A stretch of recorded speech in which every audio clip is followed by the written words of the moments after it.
علیم بذات الصدور، بلا شبہ اللہ تمہارے دل و دماغ میں گزرنے والے خیالات تک کو جانتا ہے۔ یا ایھا الذین آمنوا، اے ایمان والو، کونوا قوامین للہ، اللہ کے لیے مضبوط قدموں پر کھڑے ہو جاؤ۔ جب طہارت کر لو، پاکیزہ ہو جاؤ، تو پھر اللہ کے لیے، اللہ کے حضور، اللہ کے لیے مضبوط قدموں پر کھڑے ہو جاؤ۔ شہداء بالقسط، انصاف کے گواہ بن کر کھڑے ہو جاؤ۔ اللہ نے تو مطلب انصاف کا تمہیں ماحول دیا ہے، اس ماحول پر گواہی دینے کے لیے اپنے آپ کو مضبوط قدموں سے کھڑا کرو۔ وَلَا يَجْرِمَنَّكُمْ شَنَآنُ قَوْمٍ عَلَىٰ أَلَّا تَعْدِلُوا، اور تمہیں کسی فرد یا قوم کی دشمنی اس پر مجبور نہ کرے کہ تم بے انصاف ہو جاؤ۔ کسی بندے یا کسی برادری کی دشمنی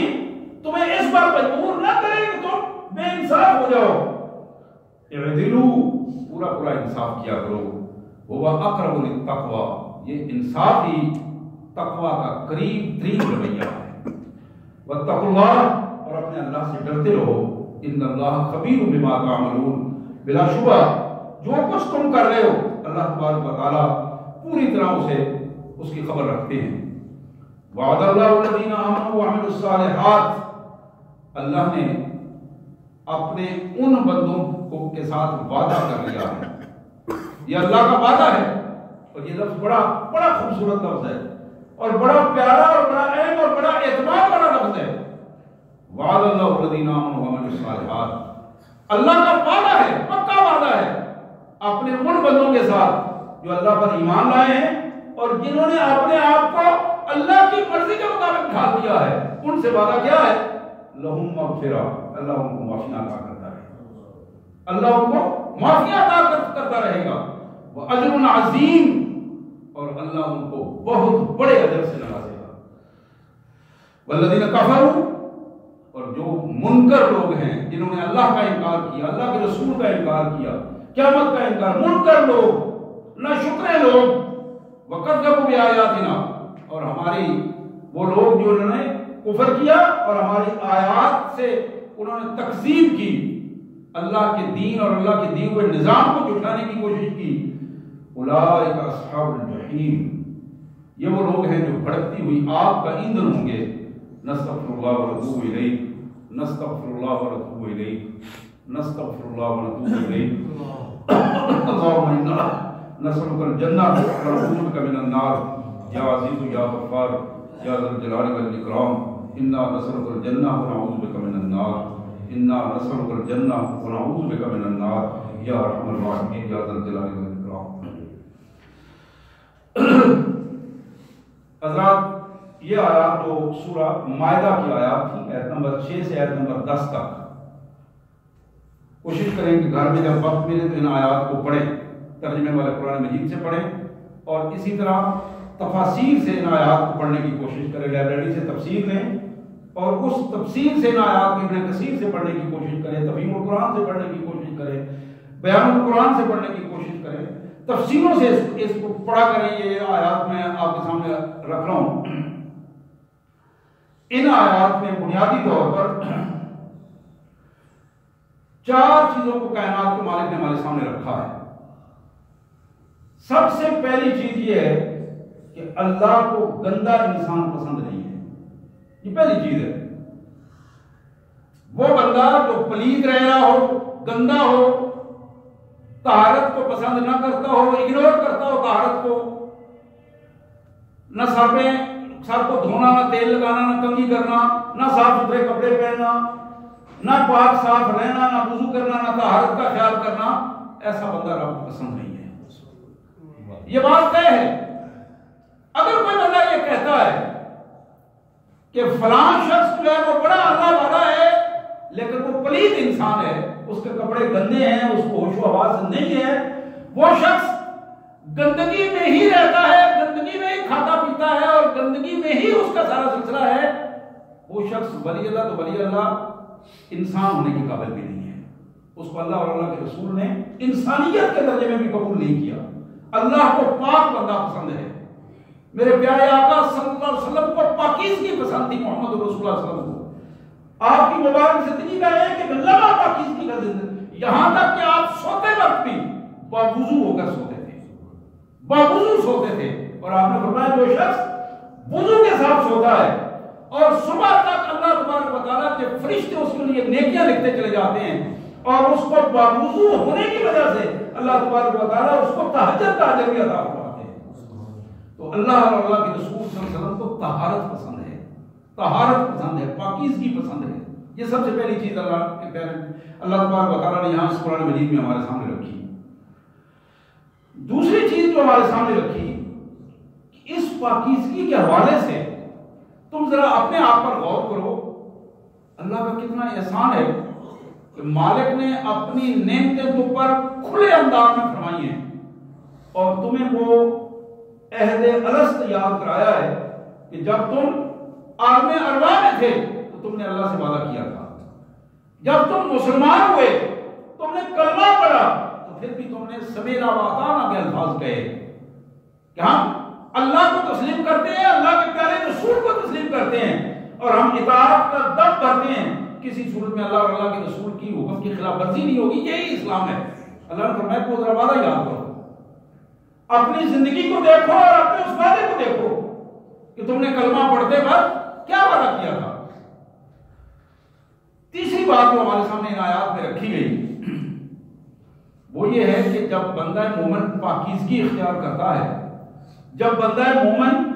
اللہ کے ساتھ کیے ہوئے وعدے پر قائم رہتا ہے، تو پھر وہ اللہ کے دشمنوں کے سامنے مضبوط قدموں سے کھڑا ہو جاتا ہے، پھر وہ باطل کے ساتھ کمپرومائز نہیں کرتا۔ حکمت عملی الگ چیز ہے، کمپرومائز نہیں کرتا، جھکتا نہیں ہے باطل کے سامنے، اپنے نظریے کو ختم نہیں کرتا باطل کے سامنے، لیکن اس اعتدال میں، اس اللہ کے کلمے کو بلند کرنے کے عمل میں کبھی بھی یہ نہیں ہوتا کہ ذاتی طور پر اگر کسی بندے سے اس کی دشمنی ہے، کسی برادری سے اس کا کوئی تنازع ہے، اس بندے یا برادری کے تنازع کی وجہ سے وہ بندہ ان پر ظلم کرنا شروع کر دے، فیصلہ اس کے پاس آئے تو وہ اپنی ذاتی پرخاش کی وجہ سے وہ فیصلہ عدل و انصاف کے خلاف کر دے، یہ بندہ مومن سے یہ توقع نہیں کی جا سکتی۔ اللہ نے فرمایا اللہ سے ڈر جاؤ، کل تم بھی اسی حیثیت کے سامنے آؤ گے۔ چوتھی بات جو کائنات کے مالک نے ہمارے سامنے رکھی، اگر تم طہارت اختیار کرو گے، پاکیزہ رہو گے، اللہ کے ساتھ اپنا کیا ہوا وعدہ یاد رکھو گے، اللہ کے ساتھ کیا ہوا وعدہ یاد رکھنے کے ساتھ اللہ کے ہاں شہادت دینے کے لیے، حق کی گواہی دینے کے لیے مضبوطی سے کھڑے ہو جاؤ گے، تو پھر آؤ ہم تمہیں بتائیں اللہ کا یہ وعدہ ہے ایسے ایمان والے لوگوں کے ساتھ کہ اللہ ان کی چھوٹی چھوٹی غلطیاں خود بخود معاف فرما دے گا، ان کو معاف کر دے گا، اجر عظیم عطا فرمائے گا۔ حضرات آج کے ہمارے پورے خطبہ جمعہ کا یہی وہ خلاصہ تھا جو میں نے آپ کے سامنے رکھا۔ آئیے اب طہارت کے حوالے سے نبی محترم صلی اللہ علیہ وسلم کے ان ارشادات کا جائزہ لیں۔ اللہ کے پیارے رسول صلی اللہ علیہ وسلم کا یہ فرمان ابو داؤد میں، سنن ابو داؤد سیاستہ کی بڑی معروف کتاب، جناب علی کرم اللہ وجہ امیر المومنین جناب علی کرم اللہ وجہ کی یہ روایت کہ میرے آقا صلی اللہ علیہ وسلم نے فرمایا، جناب علی کہتے ہیں کہ میرے آقا صلی اللہ علیہ وسلم نے فرمایا لا تدخل الملائکۃ بیتا فیہ سورہ ولا قلب ولا جنب، لوگوں جس گھر میں تصویریں لٹکی ہوئی ہوں، جس گھر میں تصویریں لٹکی ہوئی ہوں، یہ البم بنا کے ہم گھر میں لٹکا دیتے ہیں، فریم کروا کے لٹکاتے ہیں تصویریں، یہ ہمارے بابا جی کی، دادا جی کی، نانا پردادا پوری فیملی کو لوگوں کو بتاتے ہیں کہ یہ ہمارے وہ تھے۔ جس جگہ پر تصویریں احترام کے ساتھ لٹکائی ہوئی ہوں سامنے، اللہ کی رحمت کا فرشتہ اس گھر میں نہیں آتا، اس کمرے میں داخل نہیں ہوتا، اس گھر میں داخل نہیں ہوتا۔ دوسری بات آپ نے فرمائی کہ جس گھر کے اندر، ایک ہے سیکورٹی کے لیے بات، اندر جس گھر کے کتا رہتا ہے، جس گھر کے اندر کتا رہتا ہے، اس گھر کے اندر اللہ کی رحمت کا فرشتہ نہیں آتا۔ پھر فرمایا بلا جنون، آدمی پلیتی کی حالت میں، اس پر غسل فرض ہو گیا ہے اور جب تک وہ غسل نہیں کرے گا اس گھر میں اس جنابت کی کیفیت میں رہے گا، اللہ کی رحمت کا فرشتہ اس گھر میں داخل نہیں ہوگا، اللہ کی رحمت کا فرشتہ اس گھر میں داخل نہیں ہوگا۔ یہ حدیث مبارک جو ابو داؤد کی حدیث ہے، جناب علی بن ابی طالب رضی اللہ تعالی عنہ کہ محمد کریم صلی اللہ علیہ وسلم نے فرمایا لا تدخل الملائکہ بیتن فیہ سورہ ولا کلب ولا جنب، جس گھر میں جنبی آدمی موجود ہے، جس گھر میں کتا گھر کے اندر موجود ہے، جس گھر میں لٹکی ہوئی تصویریں موجود ہیں،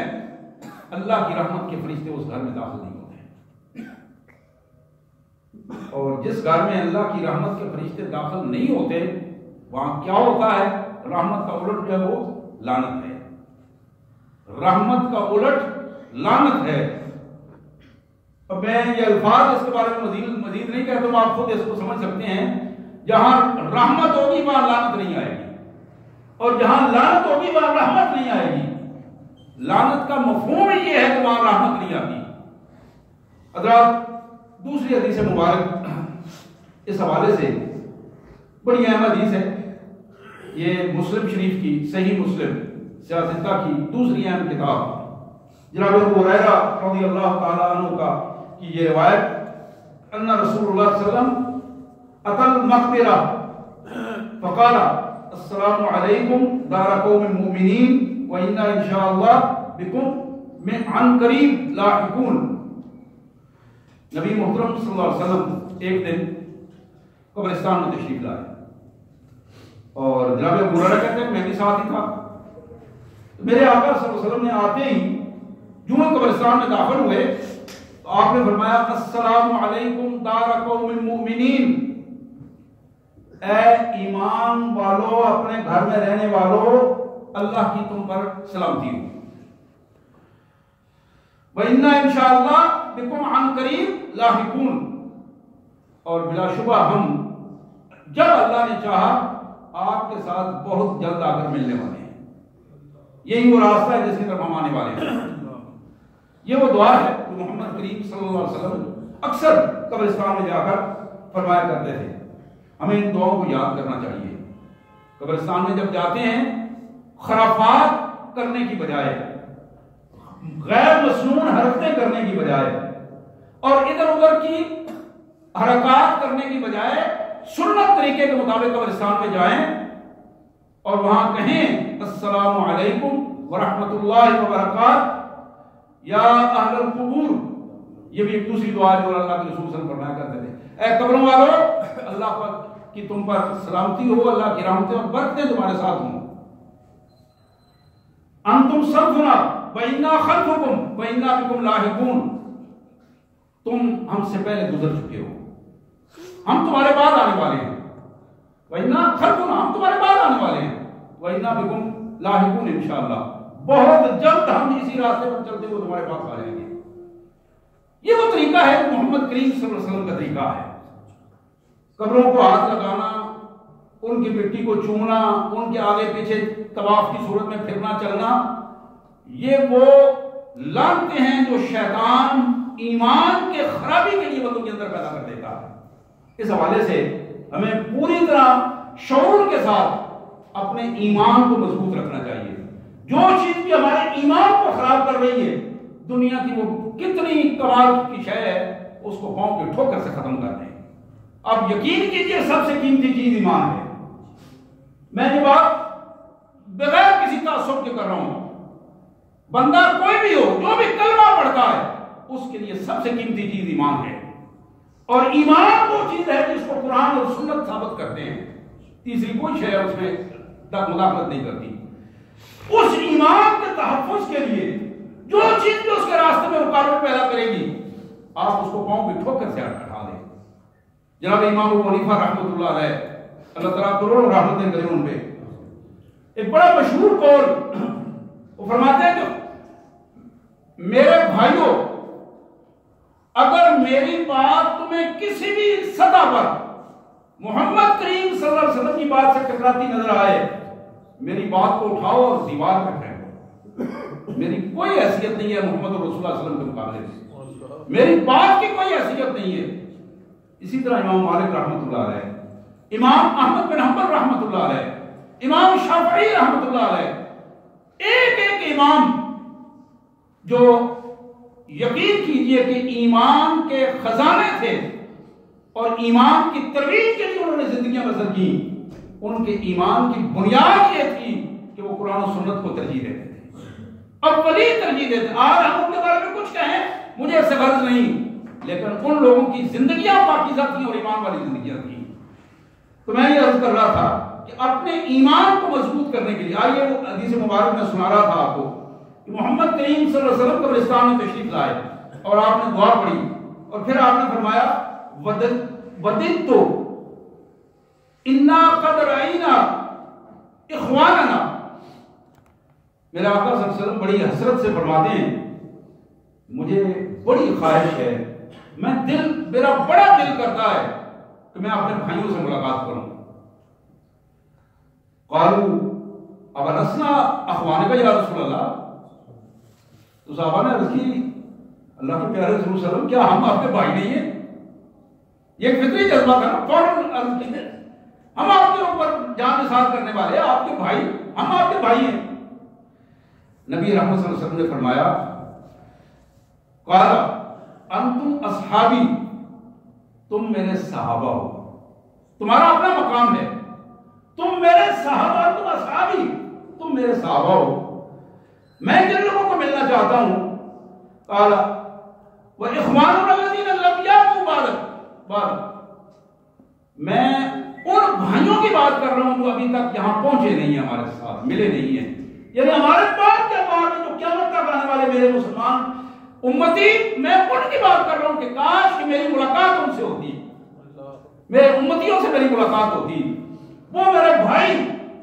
میرے امتی جو قیامت تک آنے والے، مجھ سے پیار کرنے والے، محبت کرنے والے، میری سنت پر عمل کرنے والے، ان سے میں ملاقات چاہتا تھا. تو سید کائنات صلی اللہ علیہ وسلم نے سے پھر سوال کیا گیا کہ اللہ کے رسول صلی اللہ علیہ وسلم قالوا کیف تعرف من لم یأت بعد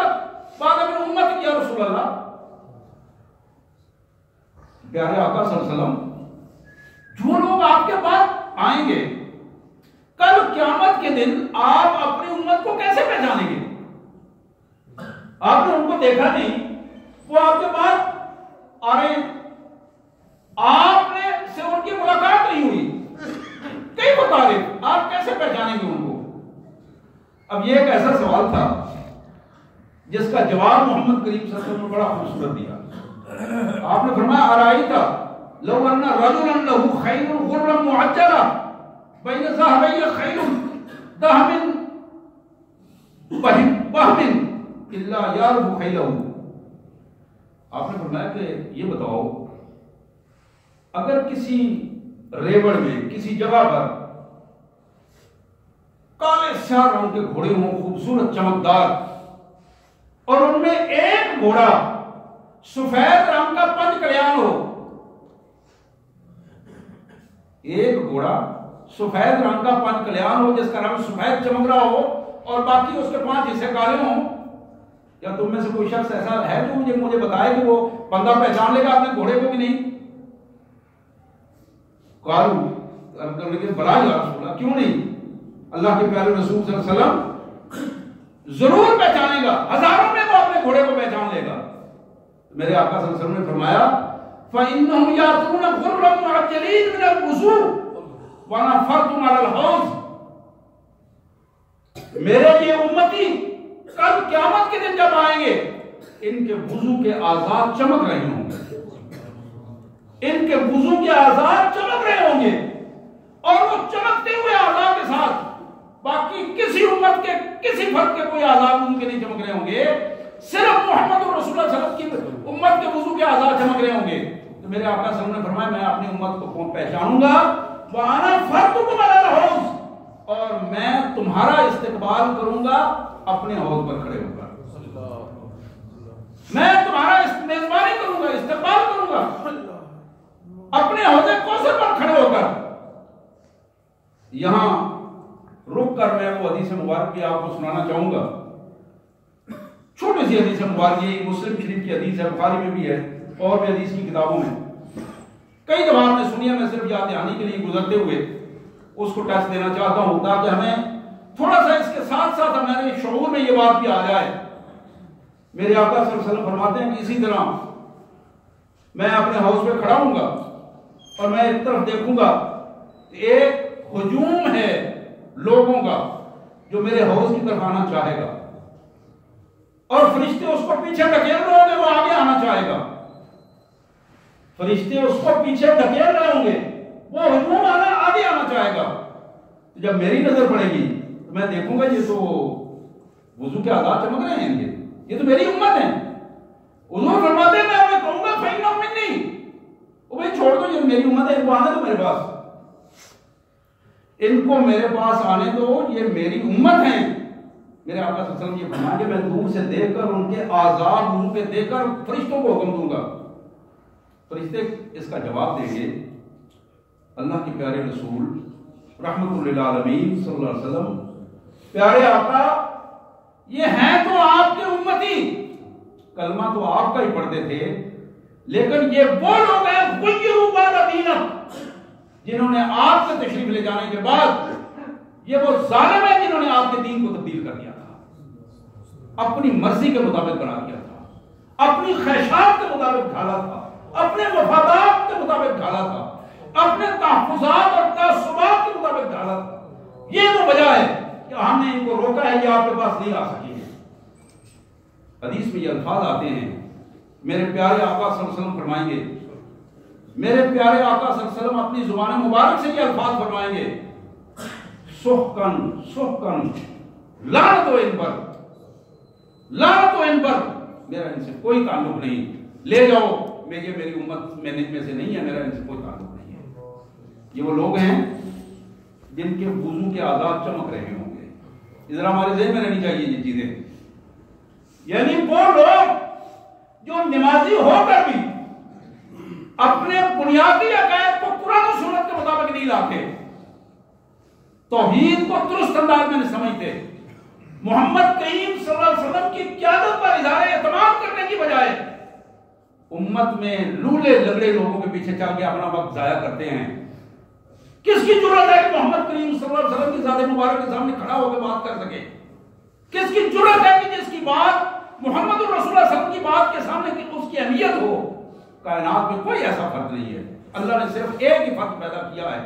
اور وہی میرا اور آپ کا پیارا آقا اور ہمارے پیارے قائد صلی اللہ علیہ وسلم ہے۔ یہی وہ چیز ہے جس کو محمد کریم صلی اللہ علیہ وسلم نے فرمایا کہ تم وضو کو اس بات کے ساتھ وضو کو درست طریقے سے کیا کرو تاکہ کل جب تم قیامت کے دن آؤ تو تمہارے اعضاء وضو کے جو چمک رہے ہوں گے اس کے حوالے سے جب میں تمہیں پہچانوں گا، انا فرتکم علی الحوض، میں اپنے حوض کوثر پر کھڑا ہو کر تمہارا استقبال کروں گا۔ حضرات، بڑی اہم حدیث مبارک جناب عقبہ بن عامر رضی اللہ تعالیٰ عنہ کی یہ روایت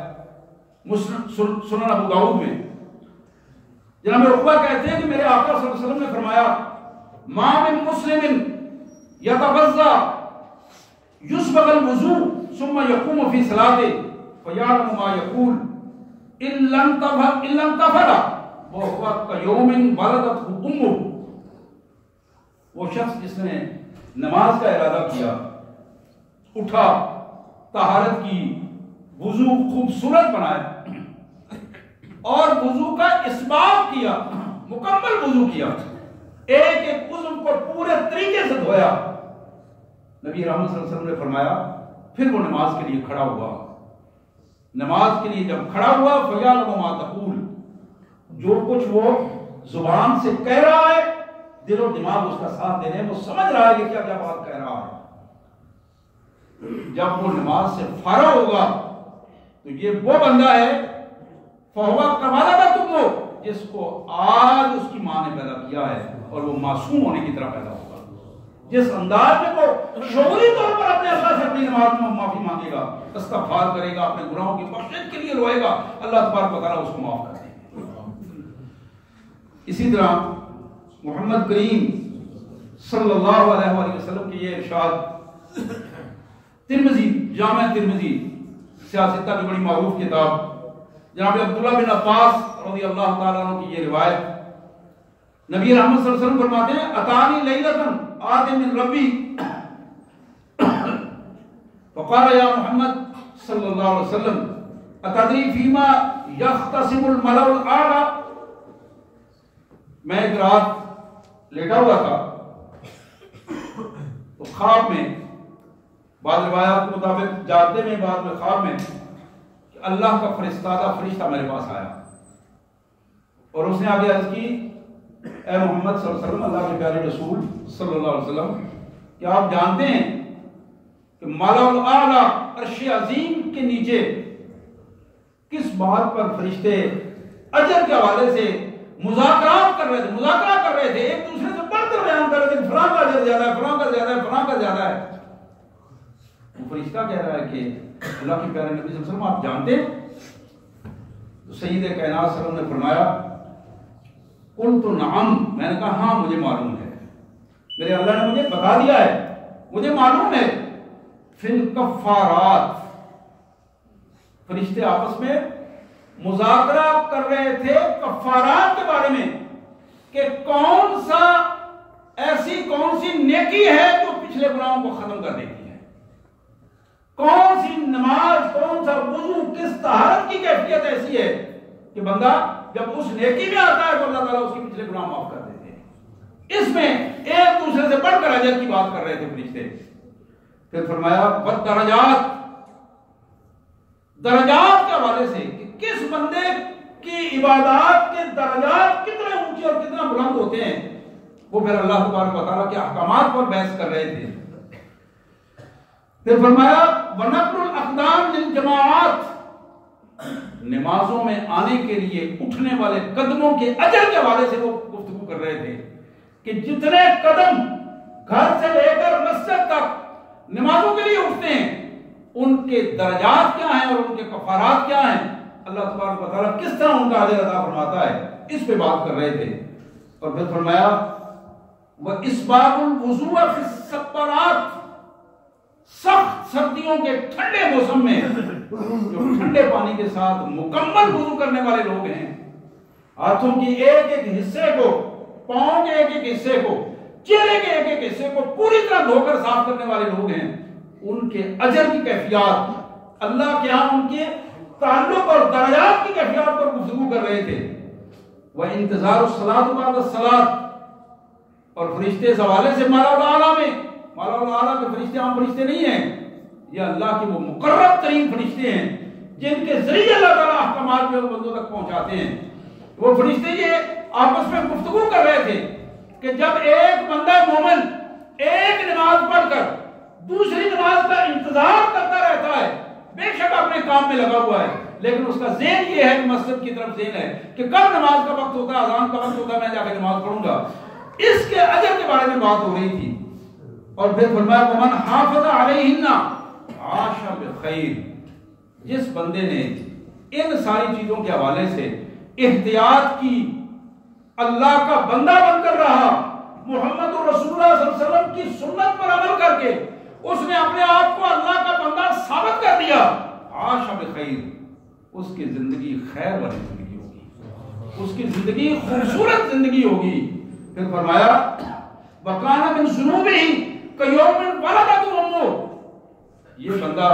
گناہوں سے اس طرح نکل جائے گا جس طرح اس کی ماں نے آج اس کائنات میں اسے جنا ہے. حضرات، ایک اہم چیز جو آج ان مسائل کے حوالے سے میں آپ کے سامنے رکھنا چاہوں گا، آپ کے ممکن ہے علم میں ہو لیکن اس بات کو ذرا ذہن میں رکھیے کہ میرے آقا صلی اللہ علیہ وسلم کی یہ حدیث مبارک بھی ترمذی شریف کی حدیث، جناب رباح رضی اللہ تعالیٰ عنہ کی روایت، لا وضوء لمن لم یذکر اسم اللہ، جس بندے نے وضو کرنے سے پہلے بسم اللہ الرحمن الرحیم پڑھی نہ پڑھی اس کا وضو نہیں ہوگا. یہ بات ذرا ذہن میں رکھیے، وضو کرنے سے پہلے بسم اللہ الرحمن الرحیم جس بندے نے نہیں پڑھی، حدیث میں بڑا واضح الفاظ ہیں، لا وضو، اس کا وضو قابل قبول نہیں ہے. لازم ہے کہ وہ پہلے بسم اللہ الرحمن الرحیم پڑھے، اللہ کا نام لے وضو کرنے سے پہلے، اور اگر کہیں یاد آ گیا تو پھر وضو دوبارہ اسی طرح شروع کر کے اپنا وضو مکمل کرے. یہ اس میں کفارے کی کوئی بات نہیں، وضو کو دوبارہ کرنے والی بات ہے۔ اسی طرح دوسری حدیث مبارک جو مسند بزار میں جناب علی کرم اللہ وجہ کے حوالے سے کہ سید کائنات صلی اللہ علیہ وآلہ وسلم نے فرمایا ان العبد اذا تصبک ثم قام یصلی، کہ جب بندہ وضو کرنے سے پہلے وضو کے ساتھ مسواک کرتا ہے، اپنے آپ کو پاکیزہ کرتا ہے۔ آج ہم چونکہ ان پاؤڈروں میں اور ٹیوبوں میں جا کر اور برشوں میں جا کر بہت دور تک نکل گئے ہیں، اور پھر اس حوالے سے ڈاکٹروں کے لیے کا کام ہم نے آسان کر دیا ہے۔ وہ عموماً اسی طرح مسوڑے پھولے ہوتے ہیں اور دانت گرے ہوتے ہیں، وقت سے پہلے یہ سارا سلسلہ ہو جاتا ہے۔ لیکن مسواک ایک ایسی شے ہے کہ جو بندہ ریگولر مسواک کرتا ہے، اللہ تبارک و تعالیٰ اس کی صرف حفاظت ہی نہیں کرتے بلکہ اس کے منہ سے خوشبو آتی ہے، منہ سے خوشبو آتی ہے۔ روزے کی حالت میں بھی محمد کریم صلی اللہ علیہ وسلم نے مسواک کا حکم دیا ہے، روزے کی حالت میں بھی۔ یہاں میرے آقا نے فرمایا کہ جب بندہ مسواک کرتا ہے وضو کے ساتھ اور خوبصورت وضو کرتا ہے، پھر کھڑا ہوتا ہے نماز پڑھتا ہے، قام الملک خلفہ، اس کے پیچھے اللہ کا ایک فرشتہ کھڑا ہو جاتا ہے، اس کے پیچھے اللہ کا ایک فرشتہ کھڑا ہوتا ہے، فیستمع لقراءتہ، وہ بندہ اس بندے کی قرات جو کر رہا ہے نماز میں وہ سنتا ہے، یہاں تک کہ اپنے کان اور اپنا چہرہ اس کے قریب کر دیتا ہے۔ اس بندے کی زبان سے جو قرآن کے الفاظ نکل رہے ہیں، بالآخر وہ فرشتہ اس بندے کے منہ پر اپنا منہ رکھ دیتا ہے اور اس کو الفاظ کو ہضم کرتا چلا جاتا ہے، تاکہ وہ الفاظ ہوا کے کسی کیفیت میں بھی باہر نہ گریں، اور وہ اللہ کا فرشتہ، وہ پاکیزہ فرشتہ ان پاکیزہ الفاظ کو اپنے جسم میں سمو لیتا ہے۔ تو سید کائنات صلی اللہ علیہ وسلم نے فرمایا فطہروا افواہکم للقرآن، میرے امتیوں اپنے منہوں کو قرآن پڑھنے اور قرآن سننے کے لیے پاکیزہ رکھا کرو۔ آپ اندازہ کرو کہ یہ ہمارے سلٹیں، یہ ہمارے مسوارے، یہ ہمارے پان، یہ ہمارے منہ کو کس طرح آلودہ کر دیتے ہیں، کس طرح بدبو آتی ہے، اور ہم محمد رسول اللہ صلی اللہ علیہ وسلم سے تعلق کی بجائے ان چیزوں کو نعوذ باللہ ترجیح دیتے ہیں۔ میں نے پچھلی دفعہ بھی حدیث مبارک سنائی تھی، نبی رحمت صلی اللہ علیہ وسلم نے فرمایا کہ جو شخص جس کے منہ سے بدبو آتی ہے، دھوئیں کی بدبو آتی ہے، اللہ کی رحمت کا فرشتہ اس کے قریب نہیں جاتا۔ حضرات، آخری حدیث مبارک جو میں آپ کے سامنے رکھنا چاہوں گا، نبی محترم صلی اللہ علیہ وسلم، یہ جناب جابر بن عبداللہ کی حدیث ہے، رکعتان بالسواک افضل من 70 رکعۃ بغیر سواک۔ جو شخص مسواک کر کے وضو کر کے آتا ہے، مسواک کرنے کے ساتھ وضو کر کے آتا ہے، اللہ کے رسول صلی اللہ علیہ وسلم نے فرمایا وہ جو 2 رکعتیں ادا کرتا ہے، باقی رکعتوں سے اللہ تعالیٰ ان 2 رکعتوں کو 70 گنا زیادہ اجر اس کو عطا فرماتے ہیں۔ یہ الفاظ محمد رسول اللہ صلی اللہ علیہ وسلم کے، 70 گنا زیادہ اجر مسواک کی وجہ سے اللہ تبارک و تعالیٰ اس کو عطا کرتے ہیں۔ آئیے اس بات کا اپنے اللہ کے حضور عہد کیجئے کہ ہم اپنی طہارت کو